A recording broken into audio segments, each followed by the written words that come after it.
And then at-large would be like City of Tracy is currently an at-large city council. So they vote at-large, which means that they still alternate seats, but it's at-large. Everybody in the district votes, and you can live everybody in town votes, and everybody that runs for office, they just have to live within the city boundary. Whereas the from district, by district, they would have to actually live in that city council district, and only voters in that city council district can vote for them, similar to how City of Stockton is set up. Our candidates, we're seeing the from district as like a hybrid between the two, because you have to be in the district, but everybody votes for you. Correct. And so that is an option. I mean, based on the government code and the requirements of LAFCO, there is that option as well. What we want voters to know is get your county voter information guide. Those will be hitting the mail at the end of January. And inside of there, the Measure D and Measure E information is available. The impartial analysis are in there that give clarity on what your yes or no vote means, so it just gives you that analysis. And then if you so desire, the full text of the resolution and the maps and the legal and fiscal analysis that was done by LAFCO is available. We'll have, I think it's about a 158-page document. We're going to post it to our website here in the next couple of days, and then it'll be readily available. If someone wants to request a copy, we send it out at no cost to them if they want a copy of it. Yeah. Also, that on your ballot, something very unique for the city of for the Community Services District in Mountain House is that that ballot for this proposed incorporation is actually a 2-card ballot, which is different from the rest of the county is getting a 1-card ballot.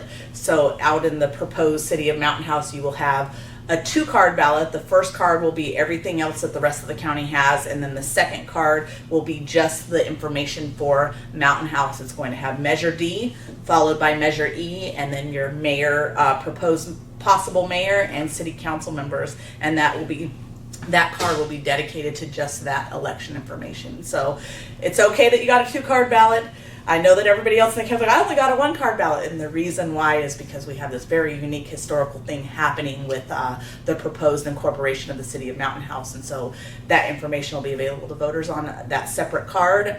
You will still return it, both cards, if you choose to vote the first one or not, whatever you choose, you return those just like you would in any other election, and they will be counted and tabulated just like the rest of the election with no change. So the Mountain House Community Services District approved, and they were actually the very first install in San Joaquin County of the newly secured and purchased drop boxes that we installed. And so it's right there curbside.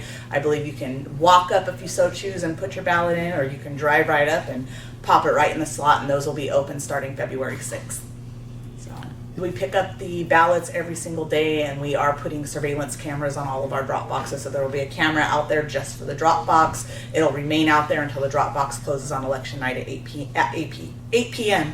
So once that's done and we've closed down the election, then the camera will be removed. The box will stay until the next election, but every time we go into active mode where those boxes are open, cameras will be deployed for the sake of keeping them secure.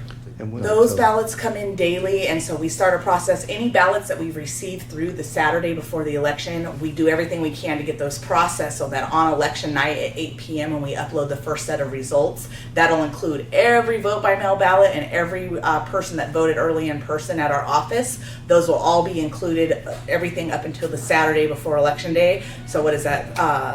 March 2nd. So everything received through March 2nd will be tabulated, and then on election night you will see us actually tabulate and upload those results. So we can process them, we get them all ready, but then the actual tabulation, which gives us numbers, will happen after 8 p.m. on election night, which is required by California Elections Code. Okay. So you can mail in your ballot all the way through election day. It has to be postmarked by March 5th, and we have, as long as it's been postmarked on March 5th, we will accept those ballots up until March 12th, as long as they have the postmark stating that they were received on election day before 8 p.m.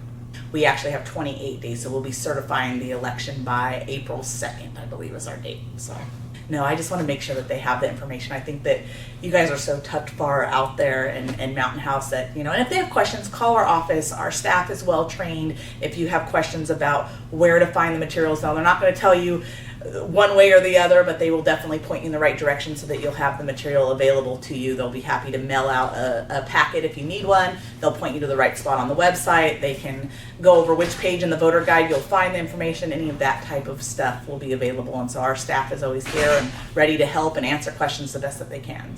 So you have a couple of options. If you need to update your registration or register to vote, you would just go to you can go to Register to Vote California. It takes you right to the Secretary of State's website. You can register there online if you so choose, and then that information is sent down to our office within about 24 hours. Or you can do a paper registration card. You have the option of calling our office. We'll mail you one. You can fill it out and send it back. You can also go you can go on the online to do it, or you can send us a registration card, or you can call us and we'll send it out. And then also, like at local post offices and local organizations, there's always registration cards available. But it's very quick and easy. If you prefer the online route, or if you want to do it in get a paper card mailed to you, just contact our office and we're happy to help you. It's 209-468-VOTE-8683. So 209-468-8683.